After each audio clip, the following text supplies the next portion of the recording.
Assalamualaikum warahmatullahi wabarakatuh.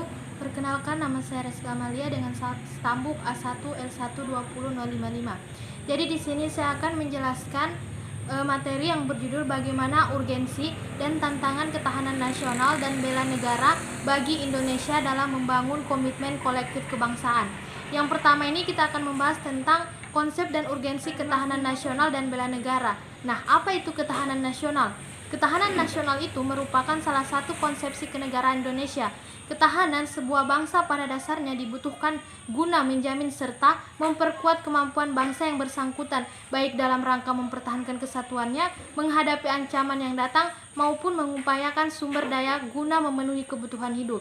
Nah, istilah ketahanan nasional memang memiliki pengertian dan cakupan yang luas, yang dimana sejak konsep ini diperkenalkan oleh Lembaga Pertahanan Nasional Republik Indonesia pada sekitar tahun 1960-an, terjadi perkembangan dan dinamika konsepsi ketahanan nasional sampai sekarang ini. Secara etimologi, ketahanan berasal dari kata tahan yang berarti tabah, kuat, dapat menguasai diri, gigih, dan tidak mengenal menyerah. Nah, ketahanan memiliki makna mampu, tahan, dan kuat menghadapi segala bentuk tantangan dan ancaman yang ada guna menjamin kelangsungan hidupnya. Sedangkan kata nasional berasal dari kata nation, yang berarti bangsa sebagai pengertian politik. Bangsa dalam pengertian politik adalah persekutuan hidup dari orang-orang yang telah bernegara. Ketahanan nasional secara etimologi dapat diartikan sebagai mampu, kuat, dan tangguh dari sebuah bangsa dalam pengertian politik. Bagaimana dengan pengertian ketahanan nasional secara etimologi? Yang pertama, wajah ketahanan nasional Indonesia. Gagasan pokok dari ajaran ketahanan nasional adalah bahwa suatu bangsa atau negara hanya akan dapat mempertahankan kelangsungan hidupnya apabila negara atau bangsa itu memiliki ketahanan nasional. Nah, menurut salah satu seorang ahli ketahanan nasional Indonesia, GPHS Surya Mataraman, definisi ketahanan nasional mungkin berbeda-beda karena penyusun definisi melihatnya dari sudut yang berbeda pula. Nah, menurutnya ketahanan nasional memiliki lebih dari satu wajah. Dengan perkataan lain, ketahanan nasional berwajah ganda, yakni ketahanan nasional sebagai konsepsi, ketahanan nasional sebagai kondisi, dan ketahanan nasional sebagai strategi. Berdasar pendapat di atas, terdapat 3 pengertian ketahanan nasional atau disebut sebagai wajah ketahanan nasional, yakni yang pertama, ketahanan nasional sebagai konsepsi atau doktrin, kedua, ketahanan nasional sebagai kondisi, dan yang ketiga, ketahanan nasional sebagai strategi, cara, atau pendekatan. Untuk memahami ketahanan nasional sebagai konsepsi, pengertian pertama perlu diingat bahwa ketahanan nasional adalah salah satu konsepsi khas bangsa Indonesia yang digunakan untuk dapat menanggulangi segala bentuk dan macam ancaman yang ada. Nah, konsepsi ini dibuat dengan menggunakan ajaran Astagatra. Oleh karena itu, konsepsi ini dapat dinamakan ketahanan nasional Indonesia berlandaskan pada ajaran Astagatra, bahwa kehidupan nasional ini dipengaruhi oleh 2 aspek, yakni aspek alamiah yang berjumlah 3 unsur atau Trigatra, dan aspek sosial yang berjumlah 5 unsur atau Pancagatra. Nah, ketahanan nasional sebagai kondisi, pengertian kedua, sebagai ilustrasi apabila kita mengatakan bahwa ketahanan nasional Indonesia pada masa kini lebih tinggi tingkatannya dibanding tahun lalu. Nah, kondisi ini disebut, diukur, dan menggunakan konsepsi ketahanan nasional Indonesia yakni ajaran Astagatra. Ketahanan nasional dirumuskan sebagai kondisi yang dinamis, sebab kondisi ini memang senantiasa berubah dalam arti dapat meningkat atau menurun. Ketahanan nasional sebagai strategi, pengertian 3 berkaitan dengan pertanyaan tentang apa sebab dan bagaimana Indonesia bisa survive walaupun menghadapi banyak ancaman yang bahaya. Jawaban sederhana adalah karena bangsa Indonesia menggunakan strategi atau ketahanan nasional. Jadi, dalam pengertian ketiga ini, ketahanan nasional dipandang sebagai cara atau pendekatan dengan menggunakan ajaran Astagatra yang berarti mengikut sertakan segala aspek alamiah dan sosial guna memperhitungkan dalam menanggulangi ancaman tersebut. Tentang 3 wajah ketahanan nasional ini selanjutnya berkembang dan terumuskan dalam dokumen kenegaraan. Misalnya pada naskah garis-garis besar haluan negara GBHN. Pada naskah GBHN, yakni pada tahun 1998, dikemukakan definisi ketahanan nasional sebagai berikut. Yang pertama, untuk memungkinkan berjalannya pembangunan nasional yang selalu harus menuju ke tujuan yang ingin dicapai dan agar dapat secara efektif dielakkan dari hambatan, tantangan, ancaman, dan gangguan yang timbul baik dari luar maupun dari dalam. Maka pembangunan nasional diselenggarakan melalui pendekatan ketahanan nasional yang dimana mencerminkan keterpaduan antara segala aspek kehidupan nasional bangsa secara utuh dan menyeluruh. Kemudian yang kedua, ketahanan nasional adalah kondisi dinamis yang dimana merupakan integrasi dari kondisi tiap aspek kehidupan bangsa dan negara. Pada hakikatnya, ketahanan nasional adalah kemampuan dan ketangguhan suatu bangsa untuk dapat menjamin kelangsungan hidup menuju kejayaan bangsa dan negara. Kemudian yang ketiga, ketahanan nasional meliputi ketahanan ideologi, ketahanan politik, ketahanan ekonomi, ketahanan sosial budaya, dan ketahanan pertahanan keamanan. Ketahanan ideologi adalah kondisi mental bangsa Indonesia yang berlandaskan keyakinan akan kebenaran ideologi Pancasila yang mengandung kemampuan untuk menggalang dan memelihara persatuan dan kesatuan nasional dan kemampuan menangkal penetrasi ideologi asing serta nilai-nilai yang tidak sesuai dengan kepribadian bangsa. Kemudian yang kedua, ketahanan politik adalah kondisi kehidupan politik bangsa Indonesia yang berlandaskan demokrasi politik berdasarkan Pancasila dan Undang-Undang Dasar tahun 1945, yang dimana mengandung kemampuan memelihara sistem politik yang sehat dan dinamis serta kemampuan menerapkan politik luar negeri yang bebas dan aktif. Kemudian, ketahanan ekonomi adalah kondisi kehidupan perekonomian bangsa yang berlandaskan demokrasi.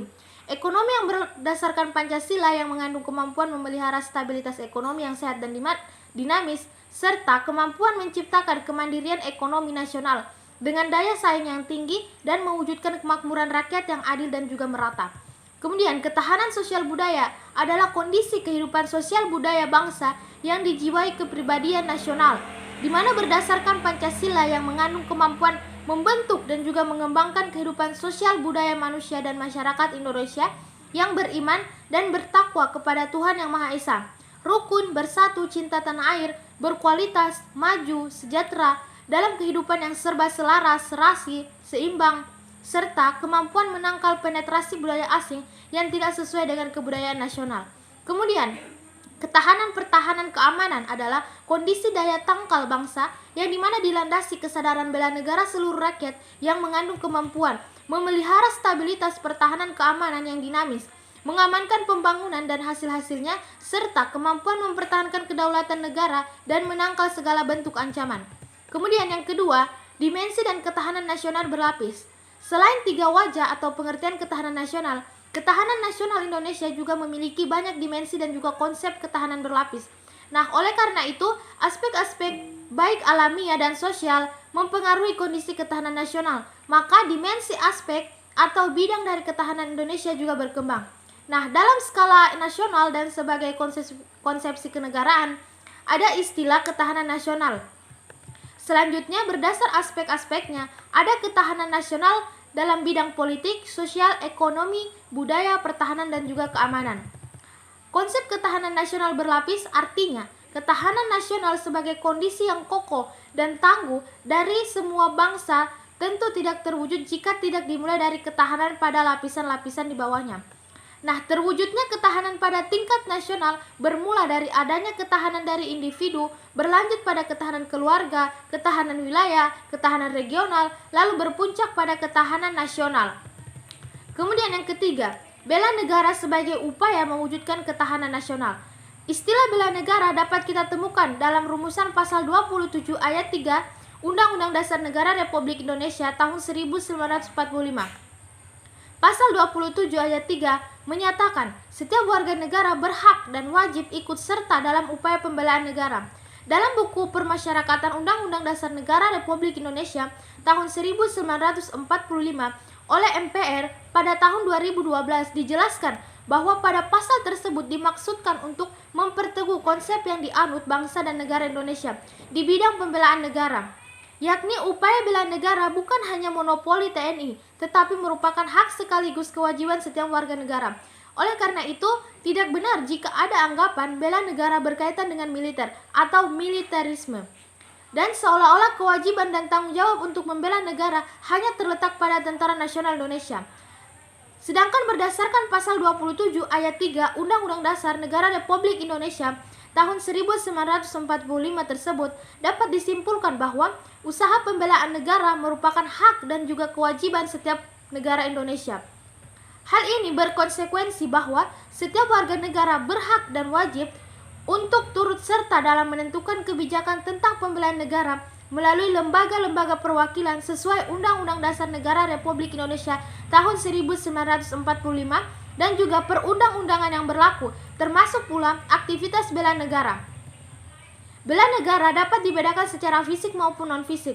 Secara fisik yaitu dengan cara memanggul senjata, menghadapi serangan atau agresi musuh. Bela negara secara fisik dilakukan untuk menghadapi ancaman dari luar.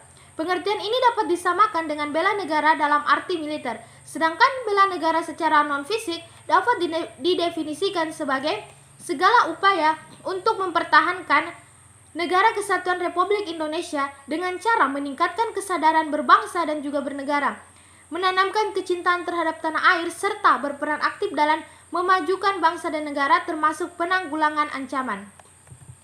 Bela negara perlu kita pahami dalam arti luas, yakni secara fisik maupun non-fisiknya, yaitu militer ataupun non-militernya.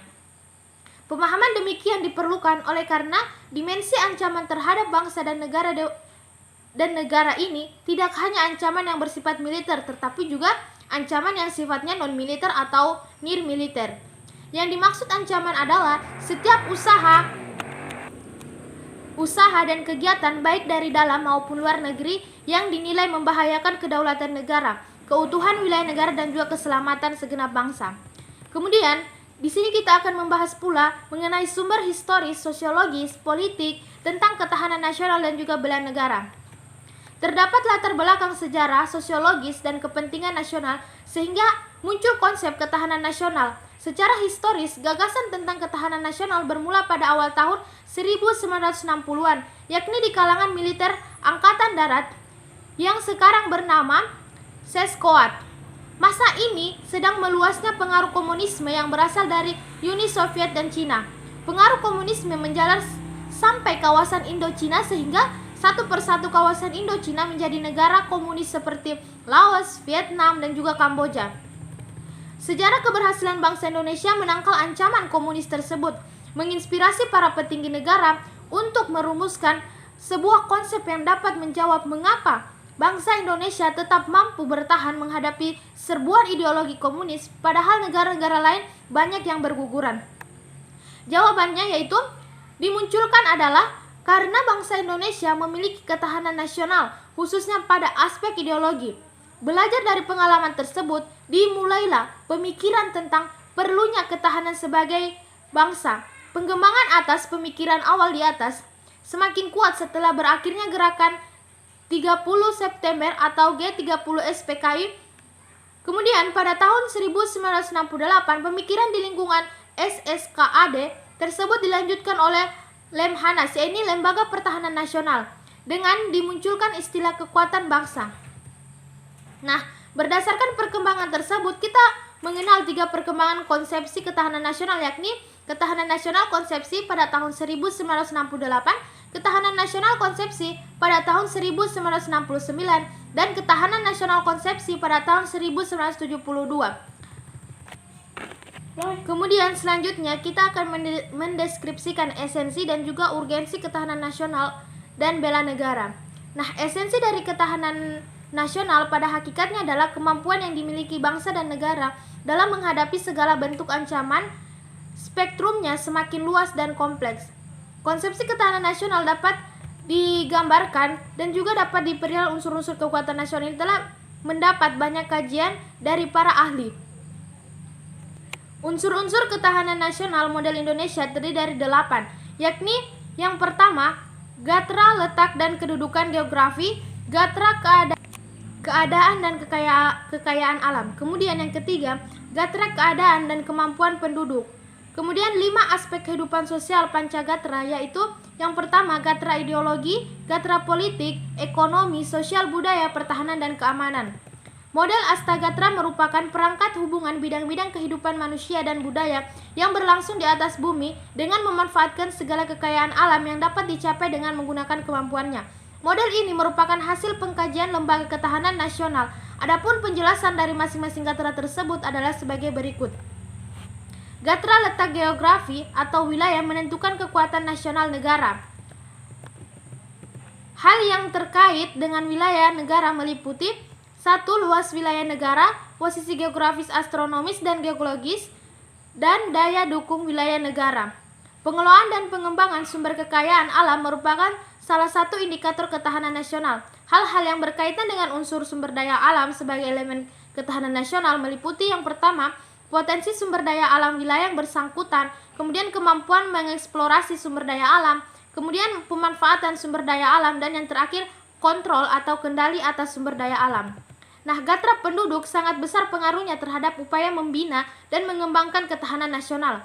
Gatra ideologi menunjuk pada peringkat nilai-nilai bersama yang diyakini baik untuk mempersatukan bangsa. Sedangkan gatra politik berkaitan dengan kemampuan mengelola nilai dan sumber daya bersama agar tidak menimbulkan perpecahan, tetap stabil dan konstruktif untuk pembangunan. Kemudian gatra ekonomi. Ekonomi yang dijalankan oleh suatu negara merupakan kekuatan negara yang bersangkutan terlebih di era global sekarang ini. Kemudian gatra sosial budaya. Nah, dalam aspek sosial budaya, nilai-nilai sosial budaya hanya dapat berkembang di dalam situasi aman dan juga damai. Selanjutnya, gatra pertahanan keamanan. Unsur pertahanan keamanan negara merupakan salah satu fungsi pemerintahan negara. Negara dapat melibatkan rakyatnya dalam upaya pertahanan negara sebagai bentuk dari hak dan kewajiban warga negara dalam membela negara. Nah, ketahanan ekonomi adalah kondisi dinamis kehidupan perekonomian bangsa yang berisi keuletan dan ketangguhan kekuatan nasional dalam menghadapi serta mengatasi segala tantangan, ancaman, hambatan, dan juga gangguan yang datang dari luar maupun dari dalam, secara langsung maupun tidak langsung, yang dimana untuk menjamin kelangsungan perekonomian. Bangsa dan negara berlandaskan Pancasila dan Undang-Undang Dasar tahun 1945, bentuk dari ketahanan ekonomi yakni sebagai berikut. Kemampuan ekonomi pulih dengan cepat, kemudian kemampuan untuk menahan guncangan, kemampuan ekonomi untuk menghindari guncangan. Selanjutnya, esensi dan urgensi bela negara. Terdapat hubungan antara ketahanan nasional dengan pembelaan negara atau bela negara. Bela negara itu merupakan perwujudan warga negara dalam upaya mempertahankan dan juga meningkatkan ketahanan nasional bangsa Indonesia. Bela negara secara fisik pengertiannya lebih sempit daripada bela negara non-fisik. Bela negara secara fisik menurut Undang-Undang Dasar Nomor 3 Tahun 2002 tentang Pertahanan Negara, keikutsertaan warga negara dalam bela negara secara fisik dapat dilakukan dengan menjadi anggota Tentara Nasional Indonesia dan pelatihan dasar kemiliteran.